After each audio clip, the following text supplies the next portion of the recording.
Madam आपका खाना। अरे अभिषेक तू? सना। रुक रुक, मैं बाहर आती हूँ। यहाँ पर क्या कर रहा है? अरे कुछ नहीं, वही मेरा पुराना बिजनेस, अपने ढाबे काम कर रहा था मैं। ढाबा? मतलब तू अब तक अपने उस थर्ड क्लास ढाबे पर ही अटका हुआ है? यार सना, तुम ऐसे क्यों बोल रही हो? मेरा बिजनेस है वो। तुम्हारा बिजनेस? इतना छोटा बिजनेस होने से बढ़िया है कि इंसान का कोई बिजनेस ही ना हो। और आखिर क्यों ना बोलूं मैं? हाँ, तुम वही हो ना हमारी क्लास के सबसे बड़े टॉपर एंड इंटेलिजेंट स्टूडेंट। क्या फायदा हुआ इन सब चीजों का, हाँ, जब तुझे ये थर्ड क्लास ढाबा ही चलाना था तो? सना, कोई भी काम छोटा या बड़ा नहीं होता, ऐसे नहीं बोलते यार किसी को भी। अबे ओए, अपने फिल्मी डायलॉग ना अपने पास ही रख, क्योंकि ये सब चीजें ना फिल्मों में ही अच्छी लगती हैं। रियल लाइफ में इसका कोई लेना देना नहीं होता, समझ आ रही है तुझे? और हाँ, मोस्ट इम्पोर्टेंटली मेरे पास अपनी पर्सनल कार है और इतना महंगा iPhone 13 है मेरे पास, और इतनी अच्छी आउटफिट भी है मेरी, प्लस मेरी खुद की कंपनी भी है। और तुझे पता है मेरी मंथली इनकम कितनी है? 10 लाख रुपीस। और तुझे तो देख कर ही लग रहा है कि तेरी हालत बहुत ही ज्यादा खराब है। मुझे तो तुझ पर तरस आ रहा है। यार सना, तुम तो बिल्कुल भी नहीं बदली।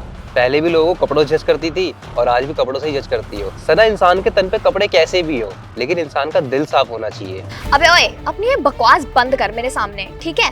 और वेट, एक काम करती हूँ, मैं तेरे ना अपने एप्पल के फोन से पिक्चर क्लिक करती हूँ, ओके? स्माइल। अब ये पिक्चर जाएगी हमारे पुराने स्कूल के ग्रुप में। सेंड। अब तुझे पता चलेगी तेरी औकात, जब स्कूल के सारे पुराने दोस्त ये देखेंगे कि क्लास का टॉपर आज किस पोजीशन पे है।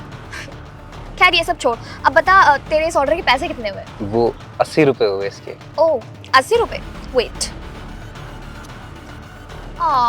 तुम्हें पता है मैं तो रिच हूँ ना, तो मैं चेंज नहीं रखती अपने पास। सो मेरे पास 500 रुपीज है, लो एंड कीप द चेंज। लाओ मेरा लंच बॉक्स। रुको, हाँ वैसे मैं ना चैरिटी वगैरह भी करती रहती हूँ, तो कभी अगर तुम्हें पैसों की जरूरत हो तो मुझे बता देना, ठीक है? देखो सना, मुझे तुम्हारी कोई भी हेल्प की जरूरत नहीं है, समझी तुम? और जो तुम्हारे पैसे बचे हुए हैं ना, मैं भी ला कर देता हूँ तुम्हें। अबे ओए, रुकियो जरा, तुझे सुनाई नहीं दिया क्या कि मैंने तुझे क्या बोला? I said keep the change, ठीक है? तो ये पैसे अपने पास ही रख, मुझे इनकी जरूरत नहीं है, ओके? जा यहाँ से, साइड हट।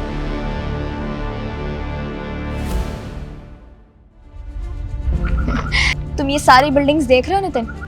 ये सारी की सारी बिल्डिंग्स हमारी हो जाएंगी, बस आज ये टेंडर पास हो जाए, फिर उसके बाद देखना तुम, हम करोड़पति बन जाएंगे। ये तो बहुत अच्छी बात है मैडम। एक्सक्यूज मी मैडम, हाँ जी?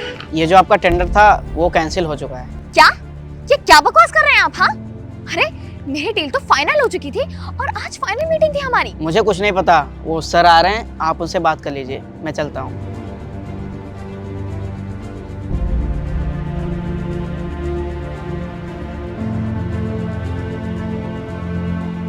अभिषेक, तो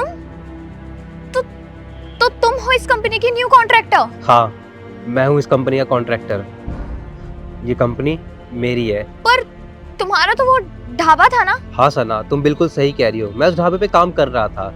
मैं उस ढाबे पे काम इसीलिए करता हूँ क्योंकि वो ढाबा मेरे पापा का बनाया हुआ है। आज हम जो कुछ भी है, सिर्फ और सिर्फ उस ढाबे की वजह से है। अगर वो ढाबा नहीं होता ना, तो आज मैं इस मुकाम पे नहीं होता। मेरी पढ़ाई लिखाई, जो भी मैंने अपनी ज़िंदगी में अचीव किया, सिर्फ और सिर्फ उस ढाबे की वजह से किया। इसीलिए मैं कभी कभी जाकर उस ढाबे पे काम करता हूँ और उस ढाबे के मजदूरों के साथ मिलकर काम करने में मुझे बहुत ज़्यादा अच्छा लगता है।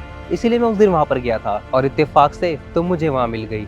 लेकिन तुम्हारा बिहेवियर बहुत ज़्यादा बुरा था और उसी वजह से मैंने ये डील तुम्हारी कैंसिल कर दी, क्योंकि मैं नहीं चाहता कि ये प्रोजेक्ट मैं तुम्हारे हाथ में दूँ। नहीं अभिषेक, प्लीज तुम ऐसा मत करो। आई होप यू अंडरस्टैंड, तुम्हारी भी अपनी कंपनी है, तुम्हें पता होगा कि कितनी मेहनत लगती है कंपनी में एक प्रोजेक्ट को बनाने में। इस प्रोजेक्ट पर मैंने और मेरी कंपनी ने बहुत मेहनत की है।